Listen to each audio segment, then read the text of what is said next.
Halo para pendengar, dimanapun kalian berada, selamat datang kembali bersama Mas Masini yang baru saja selesai maraton anime Absolute Cinema musim ini, yaitu Cinderella Grey Part 2. Sebelumnya gue sempat ngomong kalau gue pengen reaction Cinderella Grey tiap minggu, dan gue udah coba. Gue udah coba, gue udah record, gue udah coba reaction tiap minggu, dan ternyata tidak ada yang bisa gue bahas, makanya tidak gue jadiin konten. Jadi kalau kalian nanya, bang, mana bang janjinya mau reaction tiap minggu? Udah gue coba bro, nggak ada yang bisa gue bahas lah tiap episode. Jadi daripada konten ini isinya kosong doang, mending gak usah naik. Itu alasannya. Mumpung sekarang animenya udah tamat, seperti janji gue bakal bahas lagi nih anime Cinderella Grey Part 2.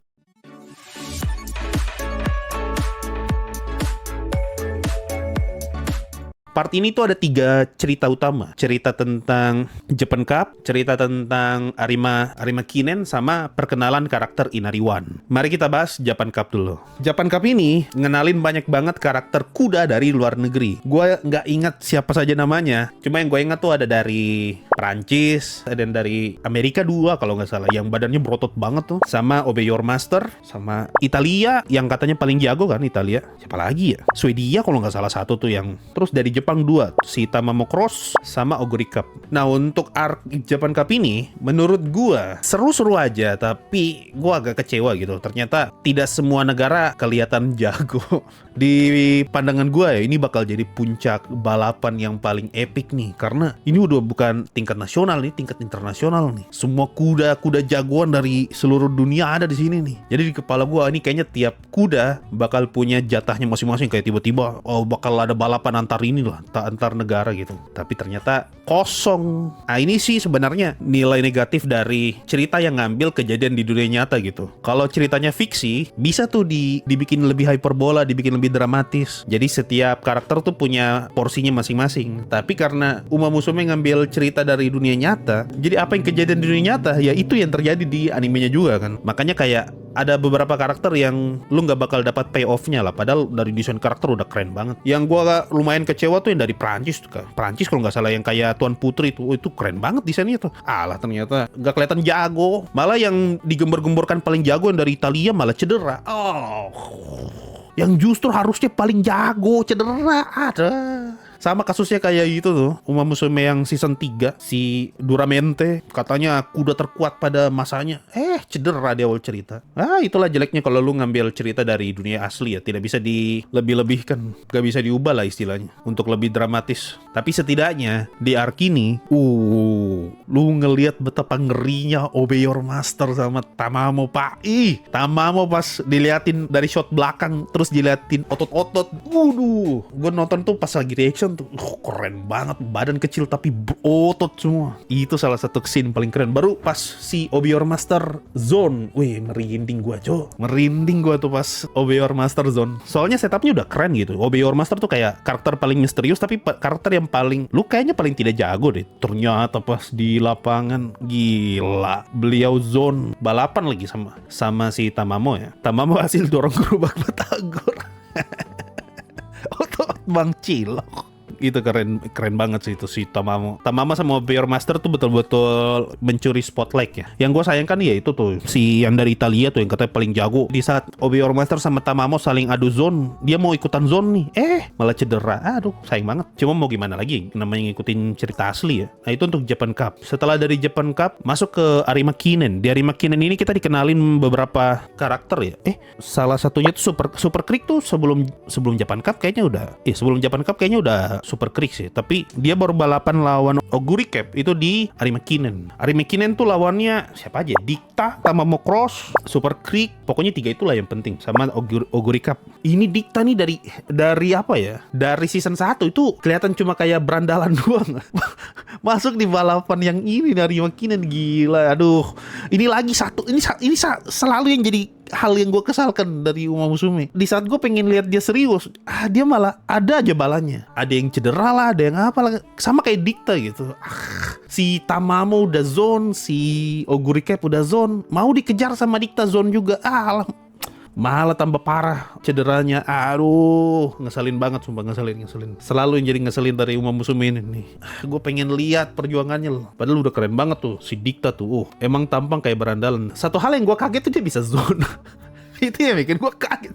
Tiba-tiba dia zone baru dia bisa zone sesuka hati lagi. Dan zone-nya tuh keren banget. Dia tuh bisa ngejar yang dari belakang. Pokoknya kalau di depannya kencang, dia bisa ngejar lebih kencang lagi. Itu bagus banget. Cuma sayang, gara-gara dia cedera itu, nabrak pas ya, ngeselin emang. Itu untuk Dicta. Terus Tamamo Cross. Baru di sini akhirnya setelah sekian lama ditis, akhirnya di sini si Oguri Cap berhasil juga masuk zone. Sebenarnya gue nggak terlalu kaget sih ngeliat zone udah ke review, udah ke spoiler di openingnya. Agak males gue liat Oguri zone udah ke reveal di opening soalnya. Coba disimpan kayak disembunyiin kayak. Itu udah gila si Dicta Striker, kuda yang spesialis jarak miles apaan? Bisa juara 3 di jarak long run. Itu sebuah prestasi. Sama satu hal yang gue salut dari karakternya Dicta, dia tuh meskipun kayak tampang kayak berandalan, tapi setidaknya dia masih bisa ngitung gitu, masih bisa tenang, masih bisa kalkulasi. Dia nggak kayak apa-apa harus emosian.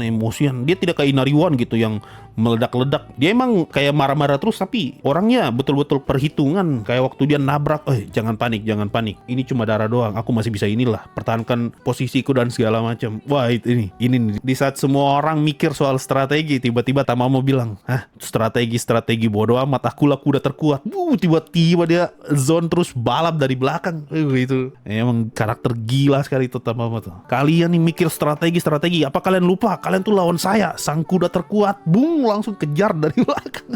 Keren. Padahal Dicta cuma NPC loh, bukan karakter playable di game karena nggak ada lisensi kuda aslinya. Oh, berarti nama aslinya bukan Dicta dong. Sin Idol Singere paling bagus dari seluruh seri. Oh, jelas lah. Cuma untuk kalau mau Musume, gue nggak terlalu peduli sama Sin Idolnya sih. Makanya gue kayak biasa aja. Terutama gue emang nggak cocok dengan tipe lagunya. Cuma ya ada satu hal yang masih gue bingung gitu. Apa sih yang bikin Tamamo pensiun ya? Nama aslinya Soccer Boy. Oh, satu hal yang gue nggak nangkap dari animenya ya. Apa yang bikin Tamamo pengen pensiun? Apa gara-gara gue nontonnya lompat-lompat makanya gue nggak ingat ya. Soalnya sampai tamat tuh kayak nggak dijelasin gitu. Kenapa si Tamamo tiba-tiba pengen pensiun? Apa dia cedera atau gimana gitu? Itu sih yang bikin gue kayak nggak nangkap ini kenapa dia mau pensiun. Biasa terlilah. Oh jelas ya, kalau berdasarkan relief ya jelas. Cuma alasan di dalam animenya tuh apa? Itu yang gue nggak nangkap sih. Kalau Tamamo karena cedera, kapan dia cedera? Apa pas lawan Obey Your Master ya dia cedera? Gue nggak ingat. Memang nggak dijelaskan mau ngerawat bapaknya. Kalau aslinya cedera parah. Kalau di anime Tamamo udah dilewat masa primanya. Tapi disinggung kah itu kalau di animenya? Gue nggak ingat nih. Kalau di cerita real life-nya karena peternakan Tamamo bangkrut lewat masa prime. Iya, maksud gue di anime disinggung nggak sih alasannya tuh? Soalnya gue nggak ingat tuh. Ada scene yang nyinggung soal alasan kenapa Tamamo tiba-tiba pengen pensiun. Mungkin Tamamo pensiun karena udah nggak punya ambisi lagi. Itu kan mungkin, berarti nggak ada penjelasan pastinya dong. Soalnya gue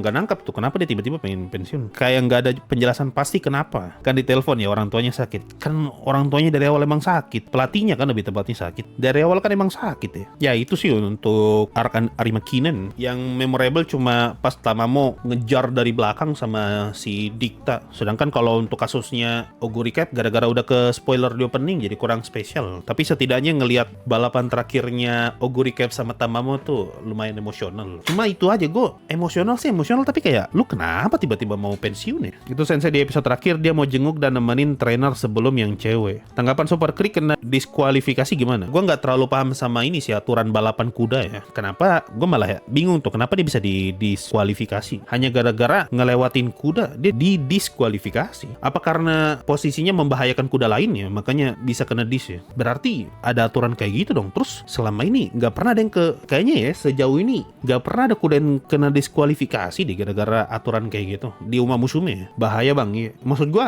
kayaknya baru pertama kali di Super Creek deh diliatin aturan itu. Dia cut jalur kuda lain di lurusan akhir. Apa bedanya dengan nyalip buat nyari celah gitu? Apa karena membahayakan aja ya? Mungkin karena terlalu mepet. Terus apa bedanya dengan kayaknya kalau nggak salah di season 1 kah yang ada yang balapan sambil tabrak-tabrakan ke Oguri Cap tuh. Bedanya dengan itu apa ya? Hal yang dilakukan Super Creek pas Arima Kinen itu sama dengan yang dilakukan Obey pas Japan Cup. Makanya dikatakan itu high risk. Nah, gue udah nggak ingat tuh soal yang itu. Tapi oke lah. Berarti emang ada aturan kayak gitu ya. Nah, itu sih untuk Arima Kinen ya. Nah, untuk Inariwan. Jujur ya, gue kurang suka desain Inariwan gitu. Terlalu mirip kayak Tamamo tuh desainnya Inariwan. Bocil, kecil, tapi tukang ngamuk gitu. Mirip banget sama Tamamo. Tapi gila, cara visual dia lari tuh ngeri banget. Apalagi yang di episode berapa tuh yang dia dipancing tuh sama kuda lain kan, terus kayak monster tuh. Wih, gila.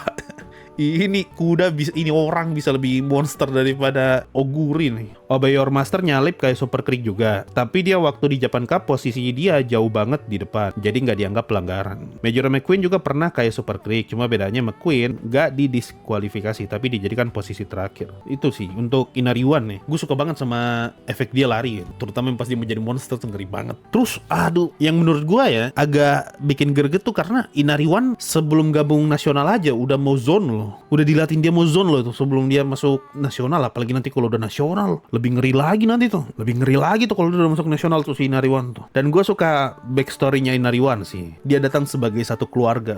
Keren banget tuh, kita nih satu kota keluargamu. Aduh, menarik banget backstory-nya. By the way, yang neneknya Inariwan ingetin gue sama Otose Gintama, mirip soalnya konsepnya kan, sama-sama ibu tertua di tempat itu kan, dan dianggap sebagai kayak ibunya semua orang. Itu yang gue suka tuh dari Inariwan, konsep keluarganya gitu. Dia mewakili Edo sebagai keluarga. Itu yang keren sih. Kalau Oguri kan ya cuma dia pribadi doang. Kalau Inariwan kan ngebawa kota di belakang. Kayak pengganti Tamamo Cross gitu ya si Inariwan. Iya, Tamamo Cross kan kecil tapi tukang ngamuk gitu kan. Inariwan tuh persis kayak dia sudah. Inariwan tuh persis kayak Tamamo Cross loh. Kecil tapi berisik sekali. Baru gaya larinya juga tuh betul-betul kayak Tamamo, kayak orang mengamuk. Tanggal 25 Desember manga Cinderella Grey tamat. Kira-kira kalau ngikutin anime tamatnya kapan nih?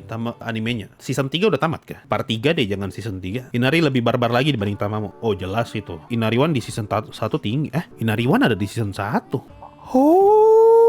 Oh, dia sudah ada dari season 1 Inariwan. Gue sama sekali nggak ingat loh. Mungkin gara-gara desain karakternya yang tidak mencolok ya, makanya kerasa kayak NPC aja gitu. Dia udah dari season 1 ada ya. Ini ada nih, gue tampilin. Ada dia dari season 1 ternyata ya. Beda banget dengan desain Cinderella Grey-nya loh. Ini lo lihat ya. Soalnya ini versi Cinderella Grey-nya dia tuh kayak sorry to say, tapi kayak gembel gitu. Dia kayak hobo gitu. Beda banget. Nah ini nih, beda banget bro.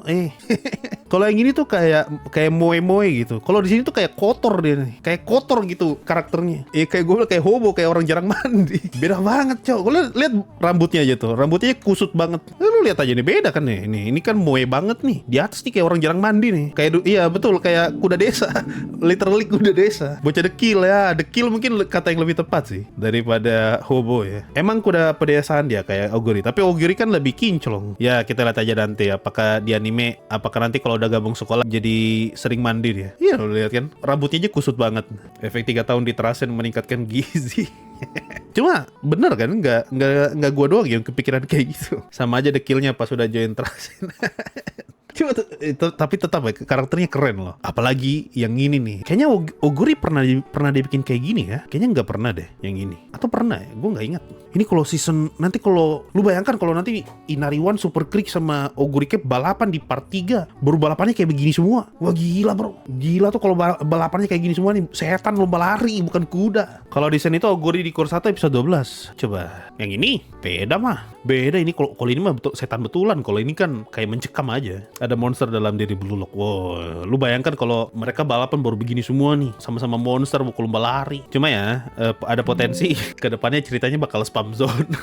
Soalnya masuk dari Arima Kinen tuh udah mulai kelihatan nih, udah pada mulai nge-spam zone nih. Jadi kedepannya zone tuh bakal jadi bukan lagi hal yang spesial. Bakal ada yang melet nggak? Aduh, janganlah, itu lebay lah. Coba cek cover manga Cinderella Grey volume 16. Coba. Ini spoiler mah janganlah. Season 2 udah rame ada zone. Setidaknya season 2 tuh baru 1-2 yang zone. Kayak waktu Obey Your Master sama Tamamo kan cuma mereka berdua di Japan Cup. Di Arima Kinen 3, Dikta, Tamamo Cross sama dia. Lu bayangkan nanti kalau misalnya satu balapan semuanya menyala-menyala. Semuanya zone. Warna-warni itu aja. Cuma keren lah, bisa dibuat lebih lebih keren lagi berarti. Sama gua rasa bisa lebih variatif lagi nanti ke depannya dengan adanya zone ini dari segi visual ya. Ya itu aja lah untuk Cinderella Grey part 2. Sejauh ini menarik sekali ngelihat balapannya ya, dan seru banget. Cuma masih ada beberapa hal yang gua bingung, kayak terutama soal Tamamo gitu. Lu kenapa sih? Tapi selebihnya mah puas banget bro. Tapi secara impact part 1 masih lebih berasa sih daripada part 2. Soalnya Sama kasusnya sama kayak TYBW gitu. Pas pertama kali gue nonton TYBW part 1 gue kaget banget, Bleach bisa kayak gini yo. Tapi setelah masuk part 2, part 3 kayak udah terbiasa gitu dan visualnya. Udah punya ekspektasi loh. Sama lah dengan Cinderella Grey. Pas gue pertama kali nonton Cinderella Grey gue kaget banget bro. Bisa dibikin kayak gini. Shonen banget nih. Masuk part 2 udah ada ekspektasi bakal sebagus itu. Jadi nggak terlalu kaget lah. Setidaknya balapannya masih seru dan ya ceritanya ternyata masih lanjut. Mari kita tunggu aja part 3-nya nanti kayak gimana. Kalau pendapat kalian gimana, tulis aja di kolom komentar di bawah untuk Cinderella Grey part 2 dan apa momen yang paling kalian tunggu. Kita ketemu lagi kalau part 3-nya udah rilis. Dan bye-bye guys.